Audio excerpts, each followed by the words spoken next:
What if I say I know you know?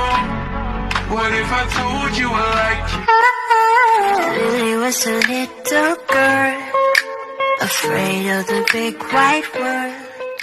တပုံနပုံတဲကို Ganti filter effect သုံးပြီးတော့ TikTok အလွယ်ဘယ်လိုဖန်တီးနိုင်မလဲ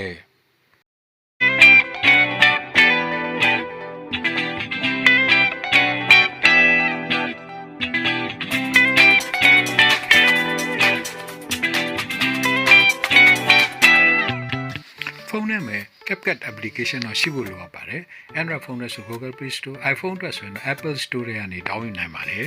ဒီလိုပဲ TikTok app ကိုလည်းပဲတပါးတဲ့ဖုန်းနဲ့ down ထားပေးရမှာပါ CapCut app ကိုဖွင့်ပေးလိုက်ပါအဲ့တော့ဖွင့်ပြီးလို့ရှိရင်အောက်မှာပေါ်နေတဲ့ template ဆိုတဲ့နေရာကိုနှိပ်ပြီးတော့ဝင်ပေးရပါမယ်နမူနာ template အများကြီးရှိတဲ့စာမျက်နှာပွင့်လာပါလိမ့်မယ်တချို့ဖုန်းတွေမှာတော့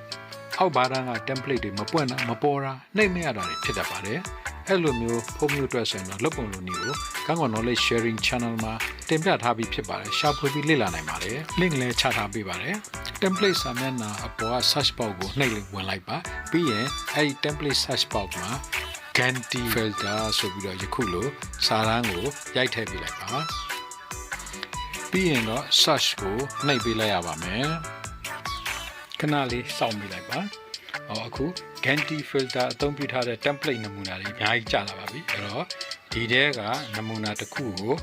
ယူပြီးတော့ကြည့်လိုက်ပါမယ်ဓာတ်ပုံတစ်ပုံနဲ့သုံးရမယ့် template ဖြစ်ပါတယ် clipboard လို့ရေးထားပါတယ်ဟုတ်ကဲ့ဒီ template လေးသဘောကျတယ်ဆိုရင်ကျွန်တော်အောက်က use template ဆိုတဲ့နေရာလေးကိုနှိပ်ပေးလိုက်ပါဓာတ်ပုံတစ်ပုံနဲ့ရွေးရမှာမဟုတ်လို့ album မှာ photo ကိုနှိပ်ပေးလိုက်ပါပြီးရင်ဒီထဲကဓာတ်ပုံတစ်ပုံကိုရွေးယူလိုက်ပါမယ်အောက်က next ကိုနှိပ်ပေးလိုက်ပါ next နှိပ်ပြီးလိုက်တာနဲ့ CapCut က automatic ပဲဖန်တီးပြီးသားဗီဒီယိုကိုယခုလိုမြင်ရမှာဖြစ်ပါတယ်ဗီဒီယိုဖိုင်ထုတ်ဖို့အတွက်ကိုအပေါ်က export ကိုနှိပ်ပေးရမှာဖြစ်ပါတယ်အဲ့လိုနှိပ်ပေးလိုက်တာနဲ့export without watermark ကိုနှိပ်လိုက်ရင်ရေစာမပါပဲသူကဗီဒီယို export လုပ်ပေးလိုက်ပါမယ်အဲ့တော့ဒီမှာက TikTok နဲ့အလိုလျောက်ချိတ်ဆက်ထားတဲ့အတွက် TikTok စာမျက်နှာပွင့်ပြီး TikTok စီကိုဗီဒီယိုဖိုင်တစ်ခါလေးပို့ပြီးသားဖြစ်နေပါလိမ့်မယ်အဲ့တော့ဒီ TikTok မှာတင်မယ်ဆို next ကိုဆက်နေပေးရပါမယ်အဲ့တော့ဒီမှာ TikTok စာမျက်နှာမှာသက်ဆိုင်တဲ့ setting တွေချိန်ပြီးပြီဆိုတာနဲ့ post ကိုနှိပ်လိုက်ရင်မိမိရဲ့ဒီဗီဒီယိုဟာ TikTok ပေါ်ရောက်ရှိသွားမှာဖြစ်ပါတယ်နောက်ထပ်တစ်ပုဒ်ကိုထပ်ပြီးစမ်းပြီးလုပ်ပြပါမယ်အဲ့ဒီအတွက် back ကိုပြန်ထွက်ရပါမယ် What if I say